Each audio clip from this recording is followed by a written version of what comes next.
Sorry, yeah, go ahead. No, we were talking like it's the sixth opportunity we are having to be here to share our questions, to share the little we know. So it's pretty good. I agree 100%.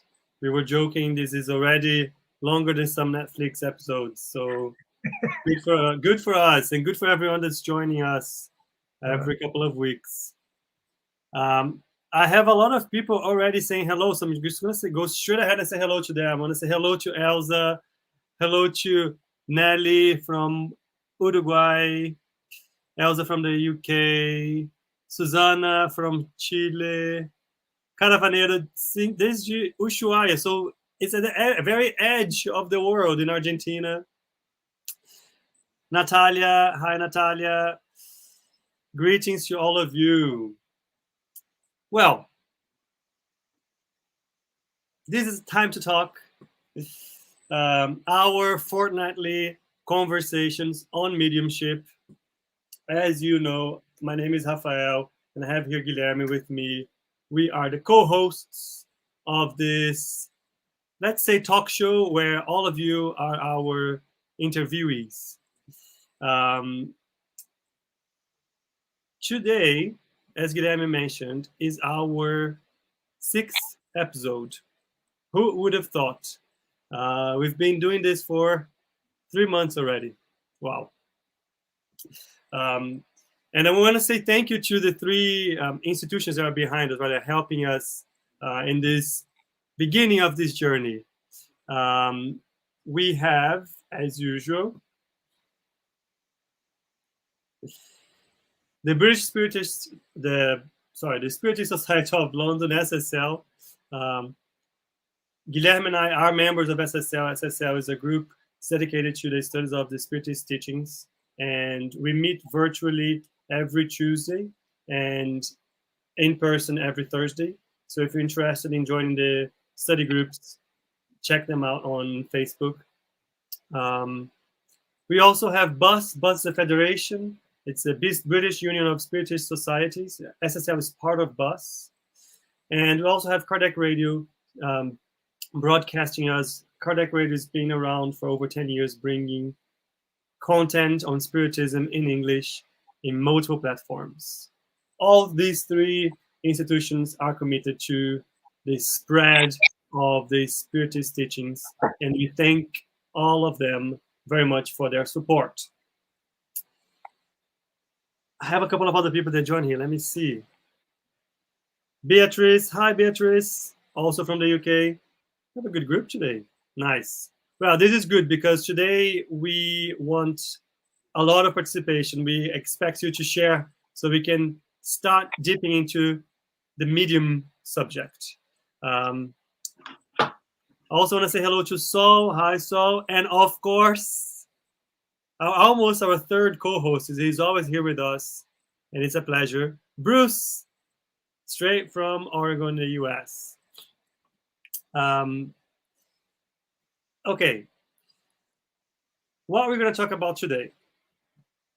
The question behind our episode is, can I become a medium? And as I was telling you, this is our 6th episode, which I can't believe. It means that we completed a full quarter running Time to Talk. Thanks to your support, your questions, your participations. So thanks a lot for that. I feel like in the previous episodes, we were just laying the ideas, groundwork to start talking about more directly on mediumship, finally, although we were always touching the subject one way or another. So let me bring you on a journey down memory lane since our episode 1. Let me take this out so you can see us. We started our episode 1 with the provocation, if we had souls. We were exploring common cases that happen around us all the time that give us evidence that we do have souls that go on after death. Then we went on a journey to understand what happens when we die, what to expect on the other side. We came in contact with the idea of spirits actually having spiritual body with organs, the reasons behind that, how that works. That's when we talked about perispirit, if you remember correctly, or our spiritual body. We're gonna use that word a lot, perispirit. So that's what we mean by that. That spiritual body is what connects our physical body to our soul, molecule by molecule. And we keep that spiritual body with us after we die. But where did we take all of this knowledge from? We started talking about the ability of spirits to communicate, to pass information to us after they passed away, after they died. And we were bringing to us the contact with André Luiz and Chico Xavier. André Luiz being a spirit that lived many, many years ago, that through the medium Chico Xavier brought to us a lot of content and understanding about the spiritual life, which, by the way, at the end of each episode, we share with you the books that we're using as references. So if you want to investigate that further, please take a look at the end and you will see the names of the books. But then last week, we understood that we have the perispirits, that the discarnate spirits also have perispirits, and that a communication happens from perispirit to perispirit through the proximity between the spirit and the medium. The spirit uses their intention to send a message that is received by the medium, or then to control part of the medium, like we were saying about the writing mediums. We were also starting to understand last week that the spirits don't take over the medium's body, but rather they influence the medium's body through their perispirits. And we were talking about psychography or writing spirits. We were talking about examples that both Guilherme and I know, even though we are not developed mediums, let's say, but we have examples around us that we brought. And before I jump into the question, I just want to close that very quickly, because we were meant to share that last week, but specifically about the writing spirits. There was a passage in one of the books that explains a bit how that connection worked. Just as an illustration, it's not, the spirit doesn't take over the medium's body. So let me bring that quick passage here before we jump in, so we can take a look.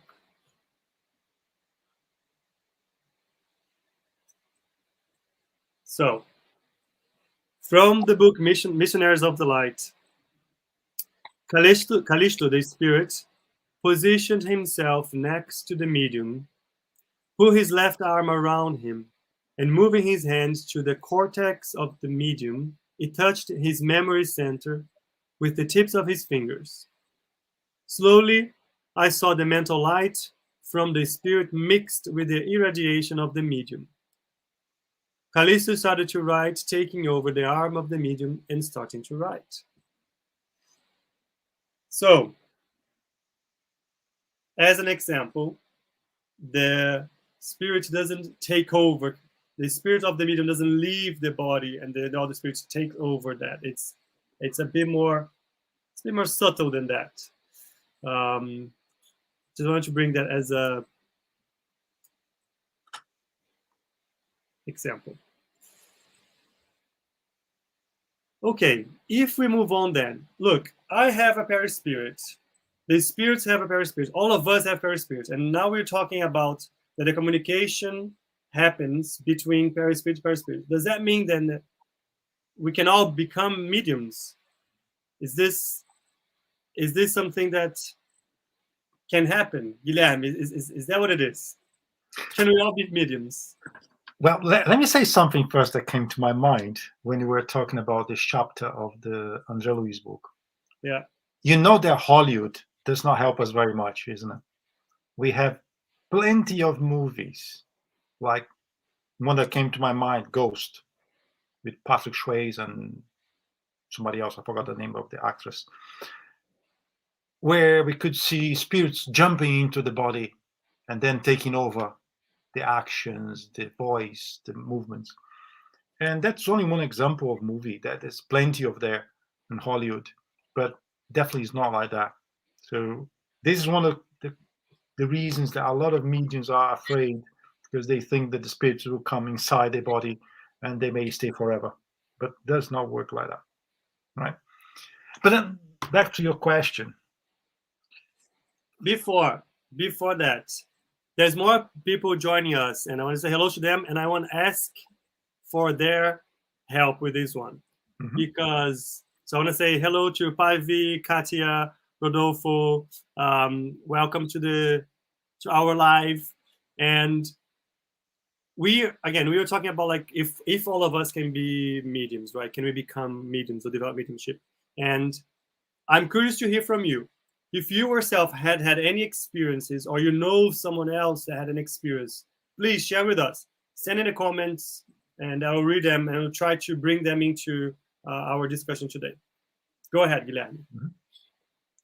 Funny enough, you guys don't know, but we have a weekly study, and we were together in this study before we start our life. And one of the topics before we wrapped up the study was about Jesus telling the apostle that everyone could prophesize.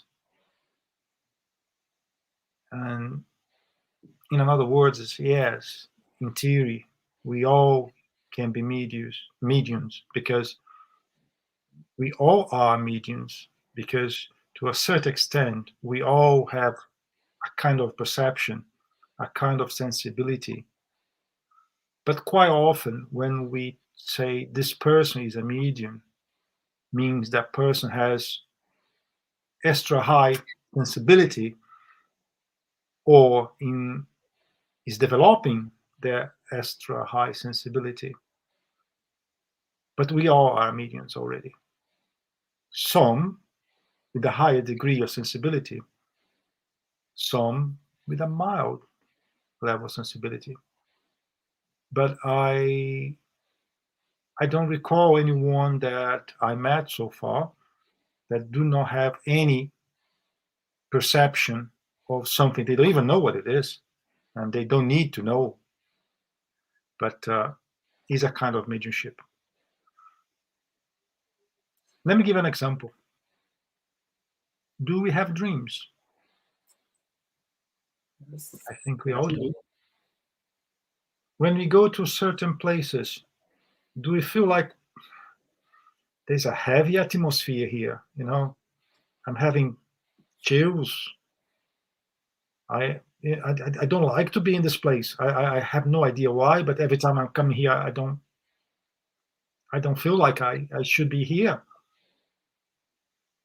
I think everybody through their lives, they have some examples like that. Yeah. Well, you know, I was thinking about someone, and that person called me a few minutes later. What a coincidence. So this all could be tied to a level of sensibility that we have, and we can develop as well if we are in a safe environment, if we do have the right people to guide us. But answering your question in short terms, we all are mediums according to everything we learn, according to Kardec, according to the spirits. We all are mediums. The question will be, am I enough sensitive to be able to listen, to talk, to write what a spirit wants me to? That's a different thing. Not everyone is sensible, has the same level of sensitivity that will develop to that extent. But even mediums that can write, for example, over the years, they may develop to listen, to see, to talk. That's possible. Did I answer your question somehow? I think you started to answer I want to read the comments from Katya here. I think they go hand on hand with what you were saying.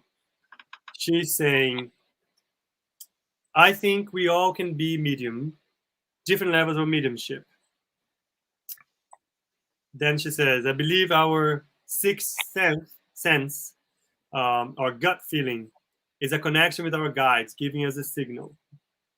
And I think that goes very much with the examples you were saying. Now, we've been talking about that before in terms of the intuition, the feeling about that, which is, to be honest, I think it makes a lot of sense if you think about, we are understanding that spirits go on and the life goes on after we die, and the spirits actually have a life on the other side, and that life is around us. So why wouldn't we be able then to keep in touch, to have those, to have those connections, to receive the information through dreams or through a more extensive mediumship? Why wouldn't that be possible? I want to bring a definition from the Medium's book, so we can take a look at it together. So let me bring the screen again. So this is from chapter 14, item 159. Every individual who senses the influence of spirits to any degree of intensity is a medium. This faculty is inherent to humankind. It therefore does not constitute an exclusive privilege, and there are very few individuals who do not possess it, at least in a rudimentary state. Thus, we can state that everyone is a medium to a certain degree, which is exactly what Katya mentioned in her comments. It's exactly what you mentioned, Guilherme. We all have that ability, let's say, inherent. It's just part of us.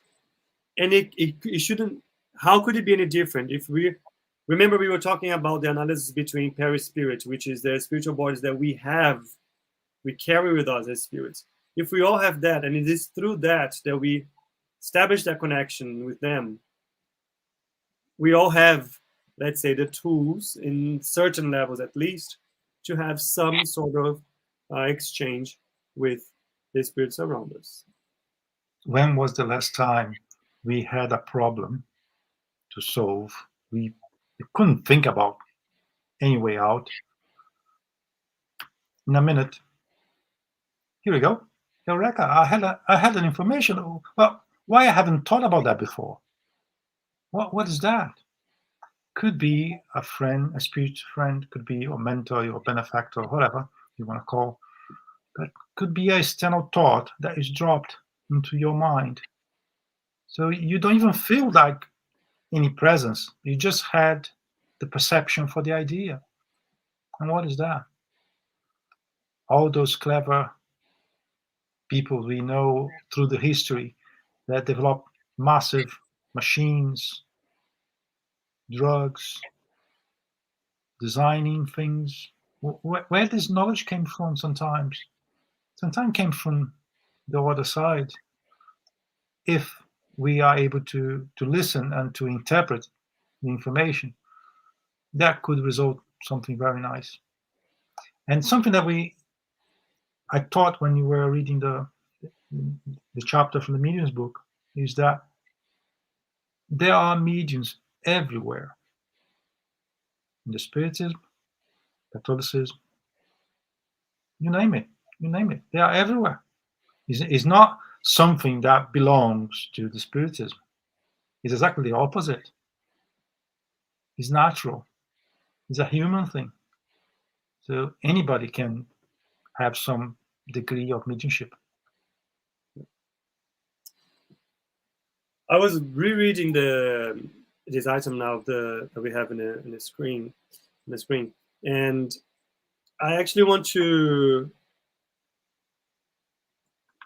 bring attention to the term medium.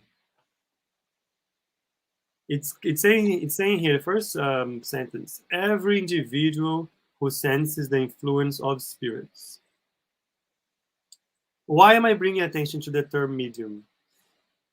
It is very common to associate these words to fortune tellers, to TV show psychics, um, and what I'm trying to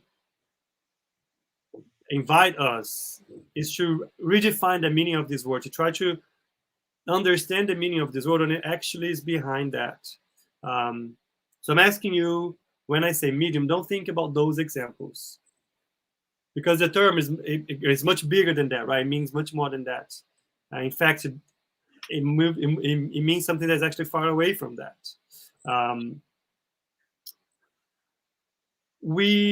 As we've been talking about, we say that we are mediums because we can connect to the spirit. We are susceptible to their influence. Guilherme was talking about how many times I have a problem or an issue, and an inspiration comes to us, an idea comes. We go to sleep, and then we wake up, and that idea is there, and so on. So that exchange is present if we stop to think about it. But the other way around also works, right? Not just for the solving of problems. How many times you find yourself having a random thought in the middle of something that you're doing, or even a weird, strange idea out of nowhere? This can easily be an spiritual influence near you. So I'm gonna at this moment I'm gonna leave homework for everyone. Start paying attention to your thoughts. You will start to realize the ideas that pop to your mind, and you can feel if they are not coming from you. It's an exercise thing. You need to be aware of you should be mindful of what's going on in your mind.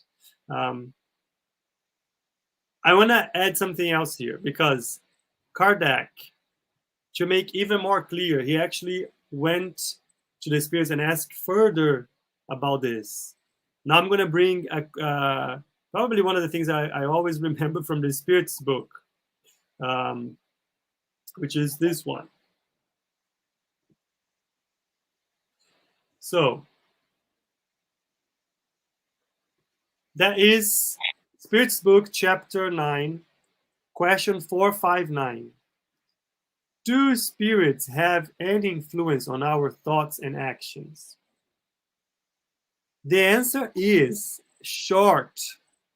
Their influence on you in this regard is greater than you suppose, for very frequently it is they who guide you. There is no room for interpretation here. It is they who guide you. We are all mediums because we're in constant exchange with the spirits. But you're going to tell me, but Raf, what I mean by medium is when I want to become a medium or so on is I want to see spirits. I want to be able to hear them. I want to be able to make them move things for me, flying objects. I want to receive messages. These are the meanings I'm talking about. Okay, so Guilherme was talking about that. He started to talk about that already. That there are levels of mediumship, let's say. But even though we're all able to exchange that, some people have, I want to say, a skill that is a bit, as Guilherme was saying, it might be in a form of lack of balance or equilibrium, or it can be just a developed skill for a specific purpose that you have. But those mediums that have a bit more extensive mediumship, let's say, they are called ostensive mediums. And those, we've been talking, giving examples about these ones. Last week, we were talking about the two examples that we know near us. My question here, and I'm going to send that question back to Guilherme. For that level of mediumship, where you can hear, write, see, speak, or lend your voice or your chordal vocal cords to the spirits. Can anyone develop those skills?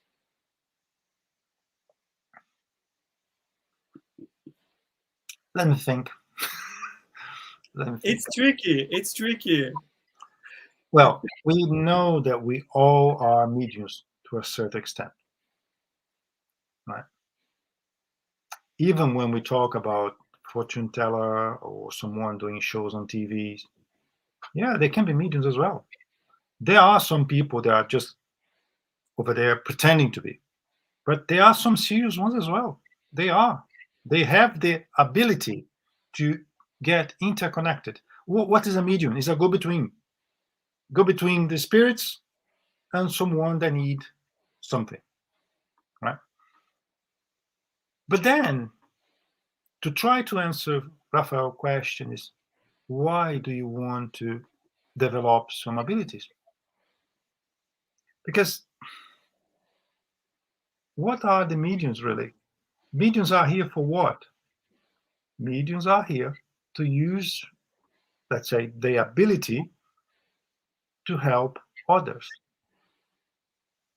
help incarnated people like us, and help the spirits.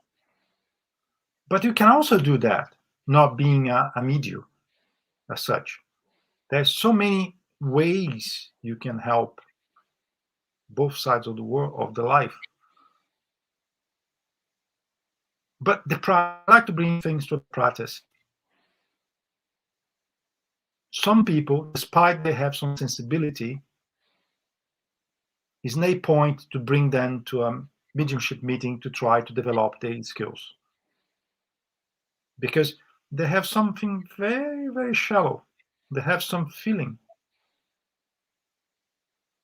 But I will use here a word that's very used around the globe, is the karma. Everyone has a different karma. What is karma? It's the consequences of what you did before. So mediums, more ostensive mediums in general, they need to work harder to compensate what they left behind. If you have just a mild sensibility, good for you. You don't have to try to develop a mediumship, because perhaps you never will. You don't have to. It's not part of your program to develop such skills. Normally, an ostensive medium develops its mediumship naturally. And then we see how things will progress. Something that I used to do quite often, because it's very difficult to tell, yeah, you can develop mediumship, you cannot. It's very difficult because we are just human beings, right? Yeah. But if you have the opportunity to ask the benefactors, is Rafael maybe a medium, like what we call ostensive medium? Do we have to give him the right incentive to allow him to develop this mediumship? Sometimes the benefactors will say yes, it's time to him to start his path. But sometimes they say no, he do not need, or he do not have enough characteristics to be considered as an ostensive medium that we should give him the incentive, the studies, and the practice to develop his skills. You're talking about two things that I think are very important to just spend a bit more time on it. I think the first one, which is from a broader perspective, can I develop my mediumship? The thing is, you can develop your mediumship in the sense your mediumship, not someone else's mediumship, your mediumship, in the sense that you can deepen your knowledge, your understanding of how things work. become more aware of your sensibility, studying, and so on. But ostensive mediumship is actually a characteristic that comes from your body. We've been talking about perispirit a lot, and like everything else in your body, like all of the characteristics and the things that you're going to go through in your life come from your perispirit. And also everything that you do to your body also marks your perispirit going forward. That skill, the ability to be an ostensive medium, also has a connection with your perispirit. I think that's one of the points in terms of like development. Yes, but you can develop the mediumship that you have as part of your, let's say, package in very simplistic terms for that life that you are living. And well, the way I see, mm-hmm. you are an ostensive medium or you're not. If you don't have that level of sensitivity, that will not come. This is not something you can learn in a school, how to be a medium. I know there are so many different type of perceptions around the world that you can do this, you can do that. And if you ask me, can you teach someone to be a medium if he's not? Based on the Spiritism knowledge, I would say no. Yeah. If you tell me that, yeah, but they are training, and then I need to tell you, I don't know. Perhaps they have a different knowledge than I do. But based on the Spiritism, the practice that I had over the years, I would say no. You will not develop a mediumship as such if you don't have it, if you don't have to. If it's not planned to you to be a medium, it's ostensive medium in this incarnation. Yeah. Yes, I see people that can develop mediumship, but they are really, really afraid and they don't do it. And they live their life like that. They don't go for meetings, they don't use their ability for anything.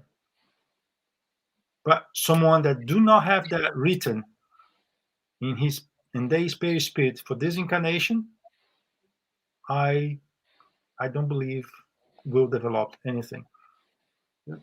But I need to acknowledge there are different possibilities or different line of thoughts in other religions, with other people.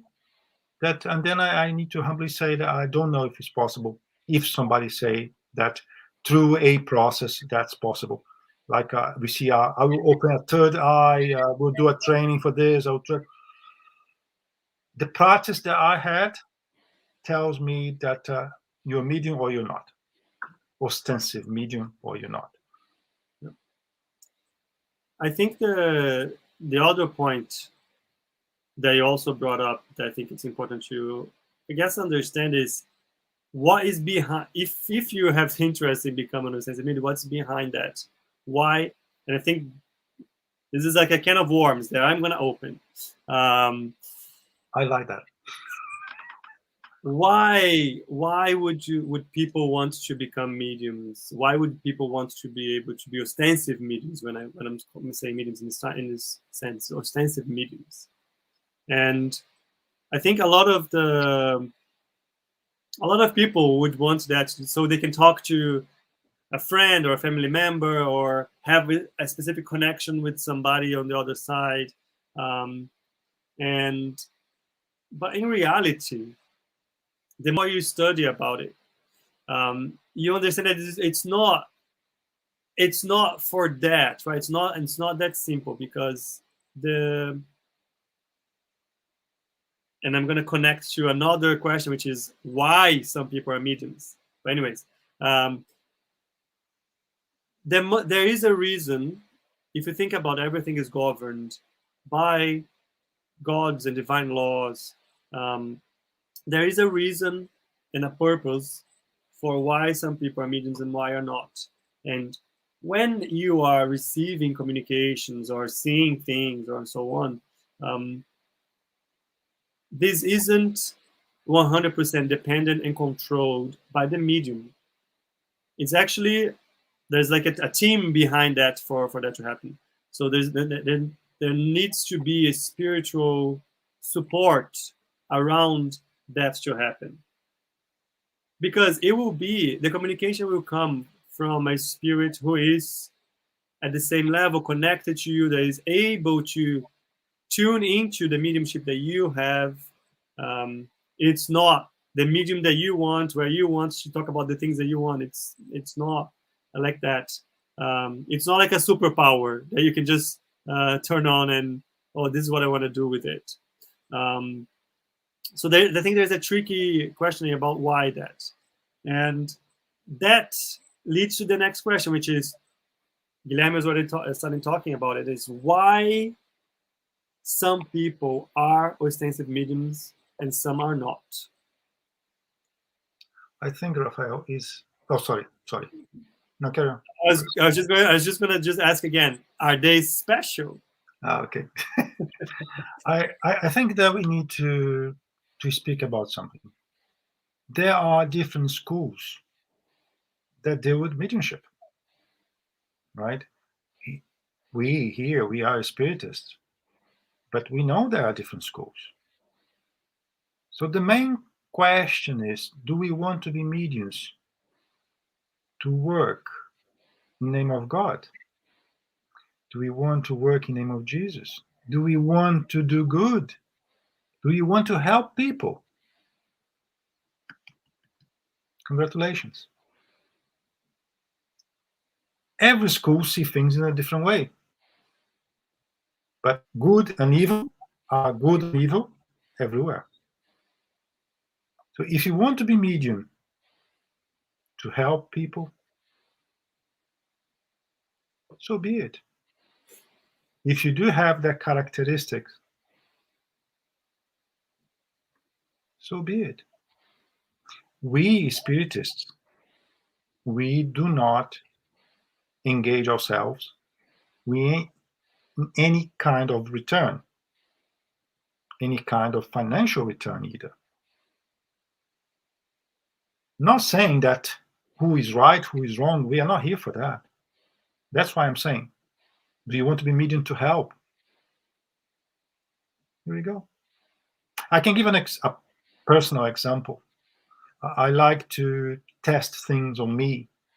If I'm going to start a different work, I like to experience myself. And I went to several different type of schools that handle mediumship to learn, to see how things are done. And that's extremely positive. But mediumship deals with energy. Energy can be used for good or not. Any kind of knowledge can be used for good or not. And what I can tell you is that there are several ways to do good. But talking about an experience that I had myself, I went to do a specific training for dealing with energy. People call that hake. I did I went to the classes, I did everything. In the end, I recognized that as something we do in the Spiritism, perhaps a different way of doing things, but the phenomena is the same. And I learned with them. But if you ask me, do you feel yourself you can treat someone with a rake and charge something? I can. I will feel very, very uncomfortable myself. But they are great professionals. They are doing a massive work, helping a lot of people. So congratulations to them. We have a lot of comments, so let me try to bring some participation. And I think the point that you're making is actually quite good, and it ties back to a comment I have from Elsa here, which is, if we just start to bring those topics as topics that are a bit more natural part of the conversations that we have. To just bring this away from this like exotic magical word. It's not. That's not the point. Right. The point is to bring these subjects to the understanding with the naturality that they are. So Elsa was saying we should talk naturally to our children about spirits. They will grow as nice, prepared mediums. But they just understand that this is a possibility and that this is how things work. You'll be part of their understanding of the world. But I want to bring a point here from Bruce. As I called him before, he's pretty much our third co-host. One day we're going to get Bruce here to talk to us. But he mentioned that, let me get it here. With over 70 years of mediumship, I believe the most important factor in developing mediumship is getting rid of the ego and self. May I quote some Paul from the Christian Bible? I no longer live, but Christ lives in me. Excellent. Excellent. I think which also ties to what you said before, like the mediumship is not like a spiritist thing, right? Regardless if you are a spiritist and if you follow and study or not, that doesn't mean that you are or you are not because of that. Because as you're saying, it's a natural phenomenon, it's a natural characteristic of us as human beings. Once again, Bruce is spot on, perfect. And yeah. I would like to say something about what Elsa said. Yeah. A lot of people, even nowadays, they are afraid about spirits. They don't like to talk about spirits. They think spirits are all evil, or even worse. But I'm born in a Spiritist family. So talking about Spiritists, I listen about spirits since I was a boy. I don't remember being anything else before I started to be in the Spiritist environment. So to me, it was always very natural, despite that I don't see, but I can feel them. I know they're there, and despite any feeling, that's regardless any feeling, through the examples, we know they are there. We saw the results of the presence of what they do to help us. So it's natural. But of course, if you tell your kids, this is not very good, stay away from there, you start to create an environment of fear. And fear over millenniums, we know what created, right? So using what Elsa said and what I think should be the future, we should not have religions in the future. Because one day we have only one religion. That's called love. Where everyone understands everyone. And we had a primary person that came here on earth, Jesus. He did not have religion himself. He had love. After him, that was human thing. The humans create a structure. The humans create what we know, right? So I see mediumship everywhere, in every type of religion. Don't need to be in a religion. On our life, in the work environment, on the streets, we can see that. It's just a matter of learn how to live with that. It's normal. It's natural. We all are. So I think one day we'll see that with more naturality. I have a couple of comments that I want to bring. So Munir sent to us, I think it's a spot on, and Elsa agreed with him. He said, mediumship is an organic faculty. Perhaps develop mediumship is not a correct expression. I would rather see it as educate the faculty. And I love that. It actually ties back to another comment that I have from, where is it? From Katia. Katia says, that was our first one. Yeah, most of people just don't trust themselves to believe they are really receiving like a message. I believe you can become a medium. May I? I know people, and then she says, I know people that didn't have because never accepted, but with time they became a great medium. And I, okay. I'd like to speak first to Munir. Hi, Munir. Well, nice comment. Really nice comment. I really thought about like that before. But one moment in my life, I started to realize that some mediumship not there after several years simply pop up. I'll give an example. I was working with a medium. He was just a psychographer for years. And we did every single possible exercise to see if he could speak.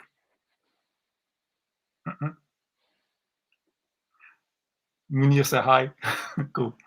And he could not. He could not. He was like that for like 15 years. We gave up. Simply, we thought his organic situation, construction was just too right. 15 years later, he started to speak from nowhere when we didn't expect. So I believe you're right to say that the germ, we're there somewhere. But the way we see, he kind of evolved from writing to speak. So it's hard to say what is right, what is not. I think we also read that as no medium is like the other. Yeah. So it's not a science in that sense. It's like an exact science in that sense. Mm-hmm. And I have a few important questions. Sorry, go ahead. Yeah, let me just answer that. I forgot the name of the lady who Katya. said Katya. Yeah. Katya, one of the barriers that mediums create, especially when they do not have the right study or the right support, is that they are not mediums. I'm listening, but I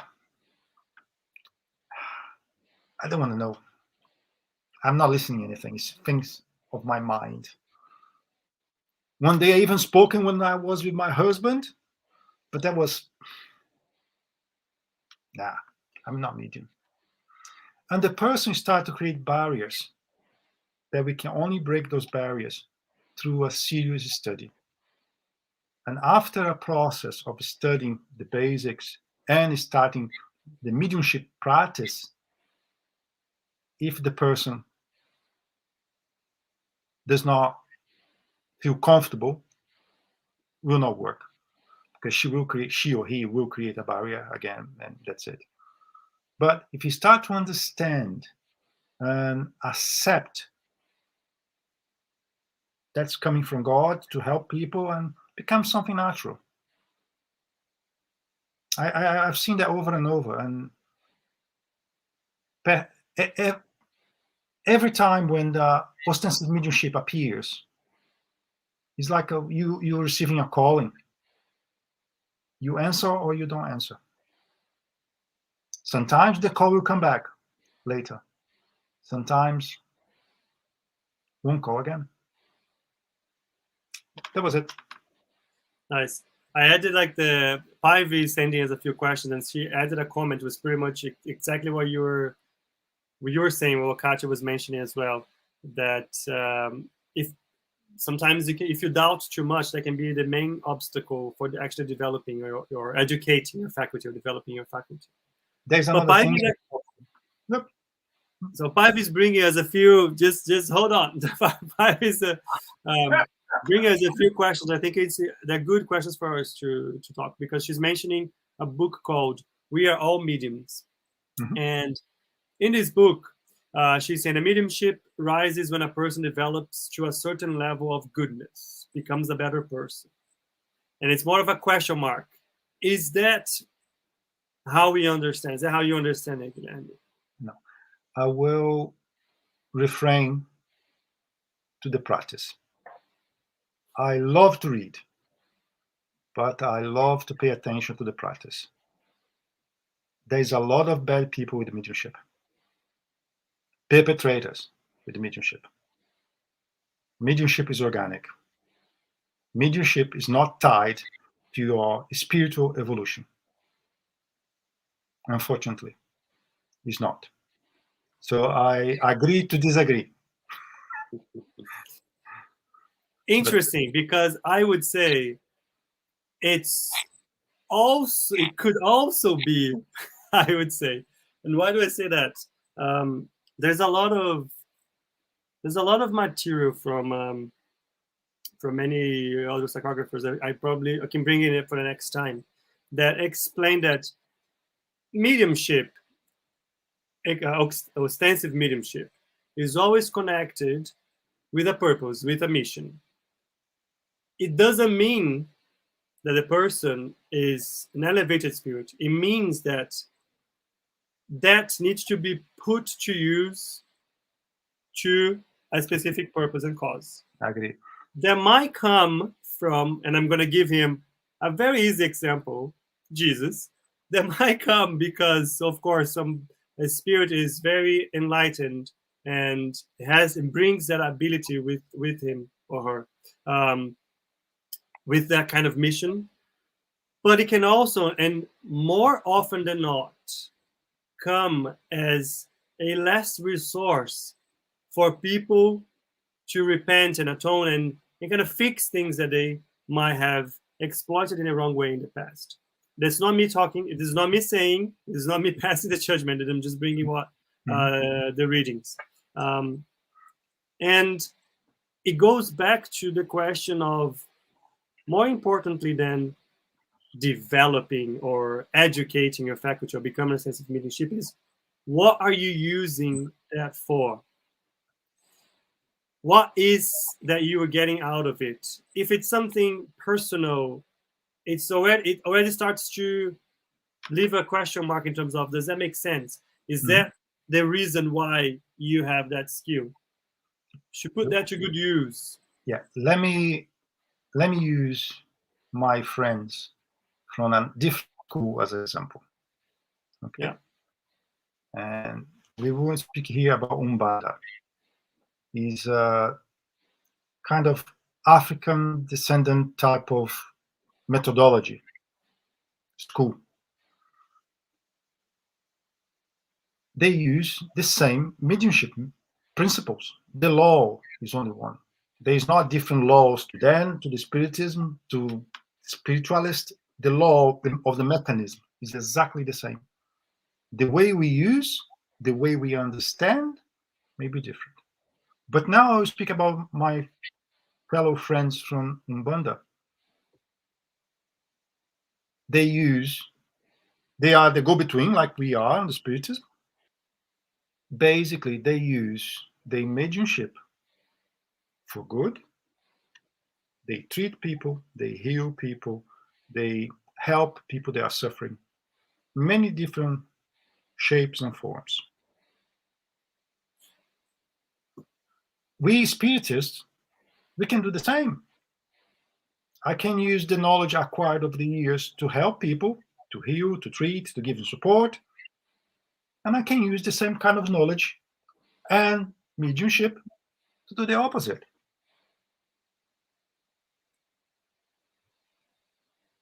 So it's not really the level of your evolution type of thing, or is your choice. Perhaps everyone received that tool, let me call that as a tool, to do good. But not all of us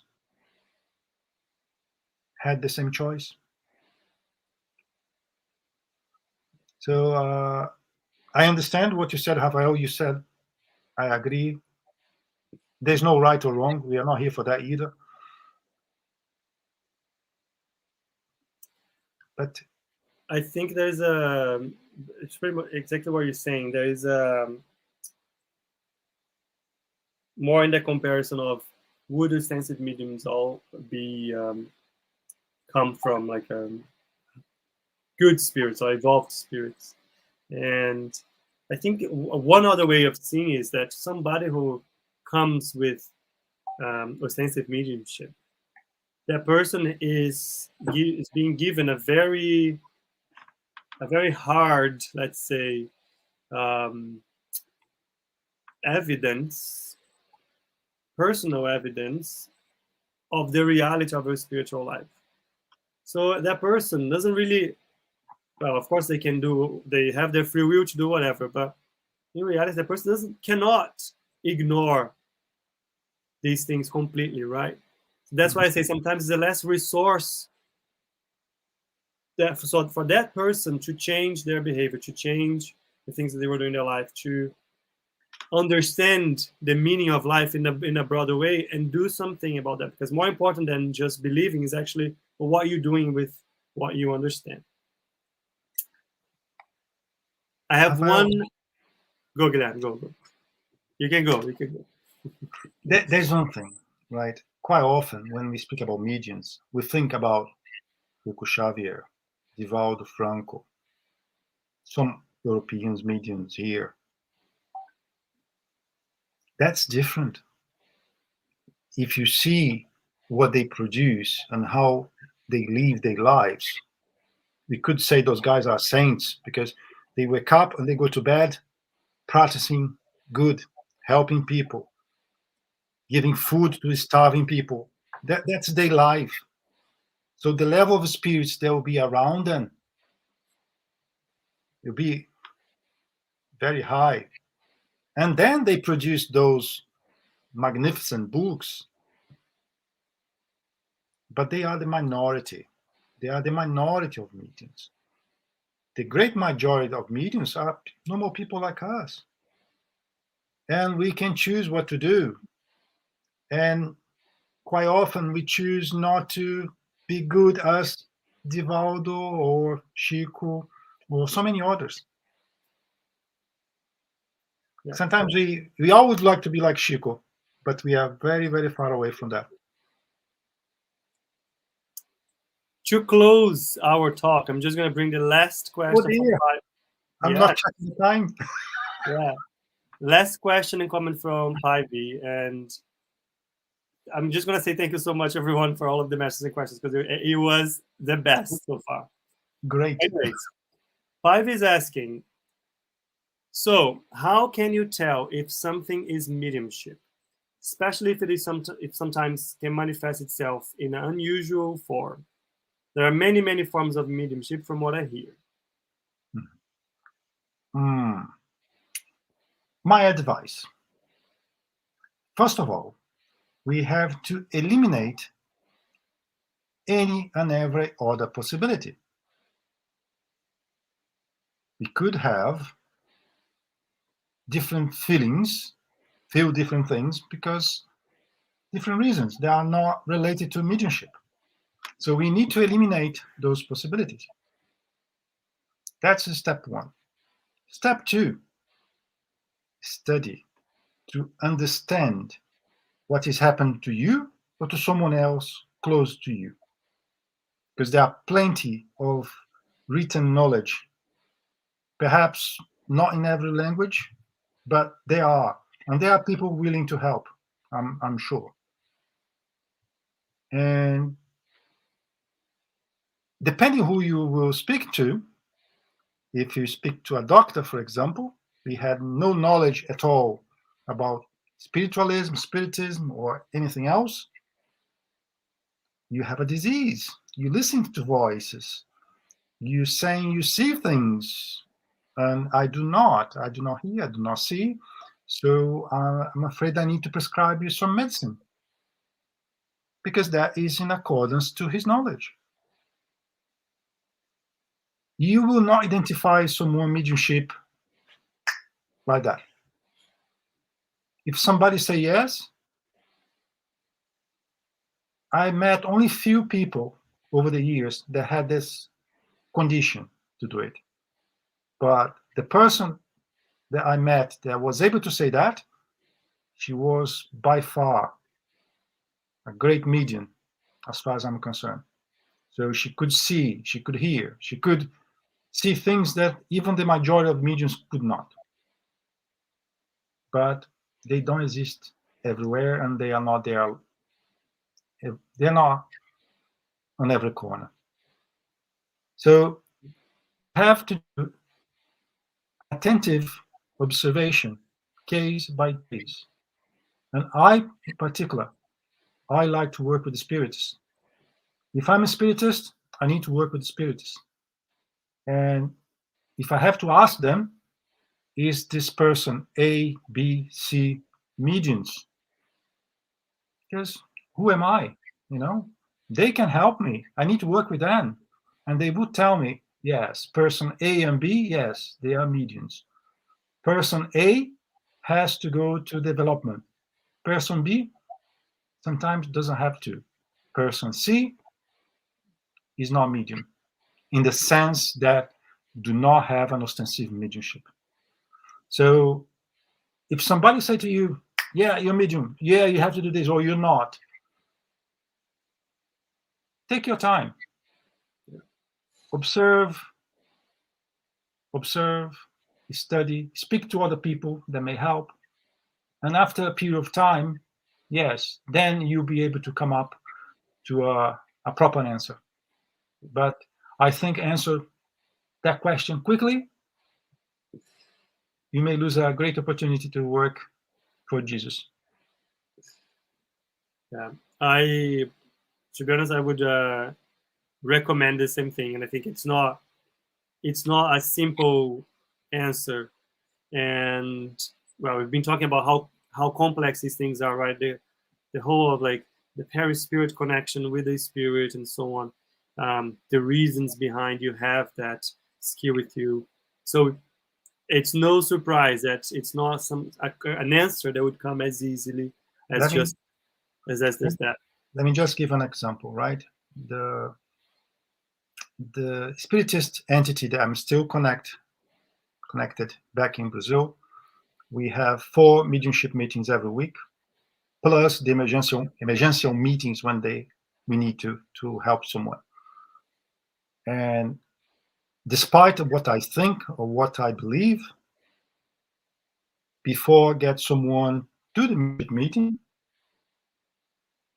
we ask our benefactors, should we invite this person to the meeting? Is that the right time to this person to join the meeting? Yeah. And sometimes the answer from the benefactor is surprising. People that we really think has to go now, nope, no need. And people that we think that this person is completely out of the blue and having so many problems, sometimes the answer from the benefactors is put this person on the meeting now. We need to help him or her. So there's no formula. We need to be patient. We need to pay attention, listen, study, and gradually the persons that are having the right support will find a balance, and they will be able to identify themselves if they are mediums, ostensive mediums or not. Very well. I would just say then, again, observation, study, and for sure, read the Medium's book. I'm going to leave a link here that you can download for free online. And then, as Guilherme mentioned, look for a group that you trust, that you know, so they can help you out in that journey, if it is to be. We don't have time for anything else today. But can I just say, today was amazing. Today was incredible. Thank you so much, everyone, for your comments, your questions. They literally made the time to talk today, and that's what we're hoping, right? That's what we want. We want to open up a possibility for us to exchange like that. You put the comments, put the questions, and we will bring them on. We're going to try to address them as a conversation. It's not meant to be a lecture. So I want to say thank you so much to all of you. And I hope to see everyone in 2 weeks. Bye-bye. Ciao, Guilherme. Ciao. Thanks, everyone.